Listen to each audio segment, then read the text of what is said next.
आज का ये वीडियो एक लेटेस्ट क्वेश्चन को लेकर है, जिसका टॉपिक है India step for crude oil without Hormuz strait. कहने का मतलब है कि हॉर्मुज स्ट्रेट, हॉर्मुज का जो मध्य बंद हो गया है ईरान और यूएस के लड़ाई के द्वारा, तो भारत सरकार का क्या स्टेप होगा कि बिना हॉर्मुज स्ट्रेट से आए हुए कच्चे माल को, क्रूड ऑयल को किस तरह से सप्लाई किया जाए, स्मूथ सप्लाई किया जाए भारत में। और उसके पहले हम लोग जान लें क्या फैक्ट है कि 40% of India crude oil supply pass through Hormuz strait. Bharat का 40% जो क्रूड ऑयल है, कच्चा तेल है, वो सप्लाई होता है हॉर्मुज स्ट्रेट से, हॉर्मुज जल डमरू मध्य, है ना। और इसके बाद हम लोग जान लें कि 50% India LNG are supplied by Qatar, और 50% जो है वो लिक्विफाइड नेचुरल गैस, एलएनजी का मतलब लिक्विफाइड नेचुरल गैस, द्रवीभूत किया हुआ प्राकृतिक गैस, जो सप्लाई करता है कतर 50% से। दोनों ही मिडिल ईस्ट है, मिडिल ईस्ट कंट्री से आता है, और मिडिल ईस्ट कंट्री का जो है वो हॉर्मुज स्ट्रेट बंद कर दिया गया है ईरान के द्वारा जबरदस्ती। तो भारत सरकार का क्या स्टेप है, भारत सरकार का क्या कदम है, इसका वीडियो है। आप कुछ स्टेप्स क्लियर किया गया है जो यूपीएससी,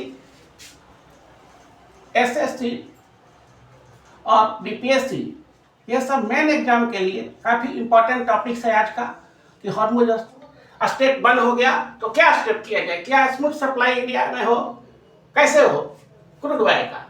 तो पहला पॉइंट है expanding energy import from US, Russia and Australia, living middle east country.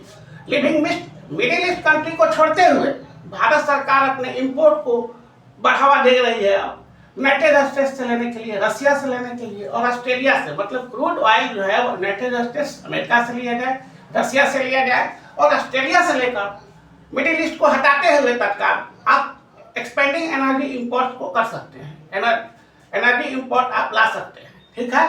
दूसरा है increasing more propane and butane which are key components of LPG for general public. General public के लिए क्या है कि एलपीजी चाहिए, स्मूथ सप्लाई, और panic नहीं हो, लोगों में दहशत नहीं हो कि अधिक से अधिक सिलेंडर को इकट्ठा कर ले। इसलिए भारत सरकार स्टेप उठाई हुई है कि जो भी इसको प्रोडक्शन करने वाले कंपनी है, बीपीसीएल, इंडियन ऑयल, एचपीसीएल, जो भी है, उसको कहा गया है कि प्रोपेन और ब्यूटेन को आप ज्यादा से ज्यादा इसका प्रोडक्शन करिए, ठीक है। तीसरा स्टेप है by establishing diplomatic coordination to ensure smooth supply of crude oil in the country. Diplomatic coordination, अभी भारत के विदेश मंत्री एस जयशंकर ईरान के राष्ट्रपति से मिले और अपना जो है प्रॉब्लम को बताए होंगे कि कुछ जहाज को निकलने दिया जाए। तो ये हुआ आपका क्या चीज, diplomatic coordination. Diplomatic coordination Iran से भी है ताकि भारत में जो क्रूड ऑयल है उसका सप्लाई होते रहे। और सबसे इंपॉर्टेंट डिप्लोमेसी क्या है भारत सरकार की, maintaining equal distance from United states, Israel and Iran. सभी से ये बराबर दूरी मेंटेन किए हुए है कि किसी भी देश से मेरा क्रूड ऑयल का अगर सप्लाई हो तो उसको किया जाए। और यह वीडियो देख ही रहे हैं कि यूपीएससी, एसएससी और बीपीएससी के मेन परीक्षा के लिए काफी महत्व है। Thank you.